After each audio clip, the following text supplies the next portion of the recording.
Lepo pozdravljeni.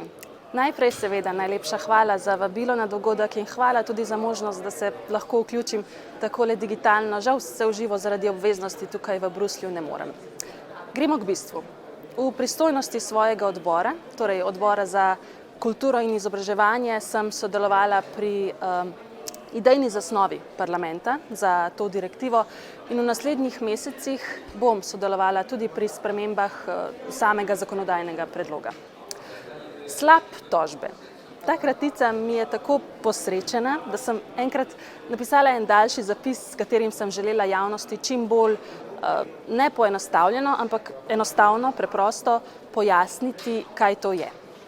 In sem napisala, da lahko to kratico, kar se mene tiče, preberejo tudi kot slap, torej v prevodu klofuto, ker to po mojem mnenju tudi dejansko je. Klofuta preiskovalnemu novinarstvu in pravnemu sistemu. In takšnih klofut ne smemo več dopuščati. Prepričana sem, da vsi poznate primere slepov zoper umorjeno novinarko Daphne Caruana Galizio, ampak žal tudi v Sloveniji te tožbe niso izjema, veste. Spomnim se, ko se je zdaj predsednica Evropskega parlamenta Roberta Metsola, ki je bila sicer glavna poročevalka prvega stališča Evropskega parlamenta za anti-slap, predstavila v moji politični skupini za podporo in je bila začudena, ko sem ji povedala, da je bil ravno nekdanji zaporniški cimer prejšnjega predsednika vlade pri eni nevladni organizaciji v Evropski uniji izbran za slaparja leta. Mimogrede, ta isti slapar toži novinarje tudi izven Slovenije. Ravno ta mesec se bo moral eden iz Bosne in Hercegovine priti zagovarjati na sodišče v Ljubljani.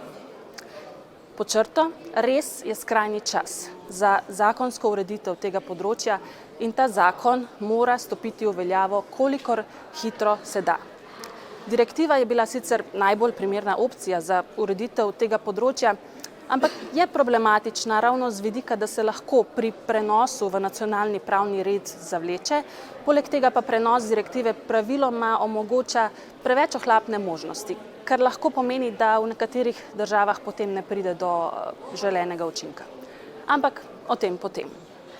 Glavni doprinos te zakonodaje bo po mojem mnenju mehanizem tako imenovane zgodnje zavrnitve, da torej lahko sodniki očitne primere strateških tožb zavrnejo še preden pride do obravnave, ker cilj teh tožb je izčrpavanje.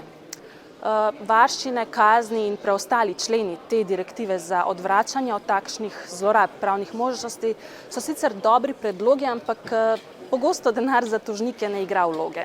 Pomislimo recimo na gigantska naftna podjetja, ki so odprla nešteto takšnih tožb proti novinarjem z zavedanjem, da bodo vse sodne procese izgubili, a je bil učinek kljub temu dosežen, ustrahovanje in utišanje v teh dolgoletnih pravnih procesih.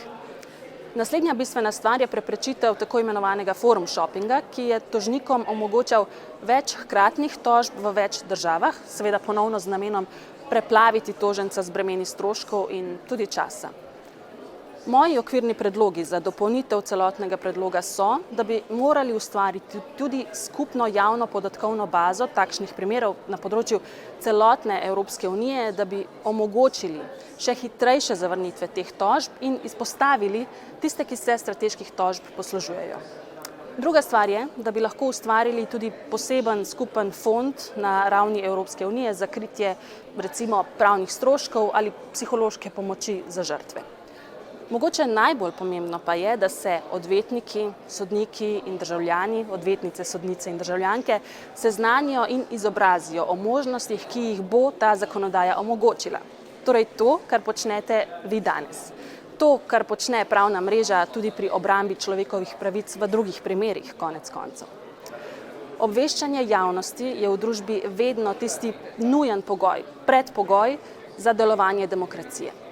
In anti-slap direktiva in tudi akt o svobodi medijev sta dobra temelja za dodatno zaščito z evropske ravni, a glavni napor bo potreben na nacionalni ravni. Ne samo na področju zakonodaje in politične kulture, temveč tudi pri zavedanju in ozaveščenosti vseh. In če smo že pri javni participaciji, bi samo še rekla, da če imate predloge za dopolnitev direktive, mi jih prosim posredujte in jih bom poskušala vključiti v končni zakonodajni tekst. Trenutna zasnova tega teksta je sicer dobra, ampak kot rečeno, vedno se da še bolje in zagotovo bi bile na mestu določene izboljšave določb in tudi dodatne varovalke. Hvala in srečno!